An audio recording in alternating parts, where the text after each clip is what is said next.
السلام علیکم دوستانو، په دې ویډیو کې د کلچو پخولو طریقه در سره شریکوم. اختر هم را نږدې ده، راځئ چې د خوندورې کلچې تیارې کړو. دا کلچې ډېرې زیاتې خوندورې دي، په ډېر کم وخت کې تیارېږي، کم مصرفه او اقتصادي هم دي. که تاسو هم غواړئ د خوندورې کلچې په ډېره اسانه طریقه باندې آماده کړئ او د اختر لپاره مو خپل دسترخوان ښکلی رنګین کړئ، نو ویډیو تر اخره پورې وګورئ. لومړی 4 هګۍ ته ضرورت لرو. 1.5 ګیلاس بوره ور اضافه کوو. هګۍ او بوره ښه سره ګډوو.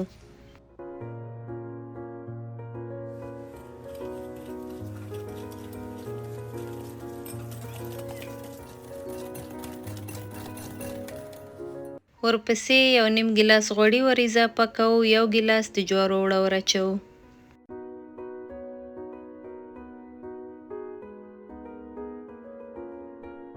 یو نیمه قاشوغه بیکینګ پوډر او د خوشبویي لپاره 1 قاشوغه ونیله ور اچوو.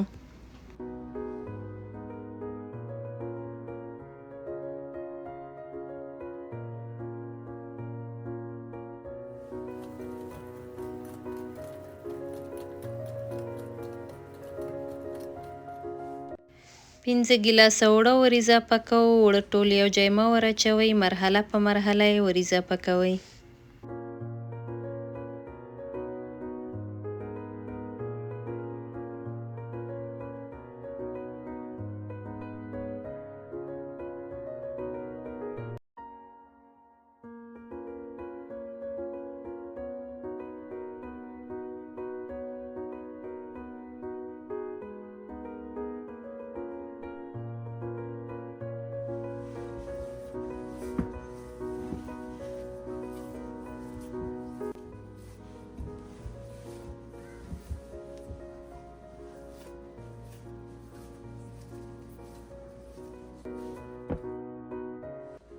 اول پلاستیک هوارو. د پلاستیک پر سر کلچې جوړو، ځکه که پلاستیک هوار نسی بیا کلچې د جوړېدلو په ځای کې نښلي.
په آخر کې د کلچو په سر باندې د هګۍ زیړ اچوو. له قاشق پنجې سره یې ډیزاین کوو. د کنجدو دانې هم پې اچوو.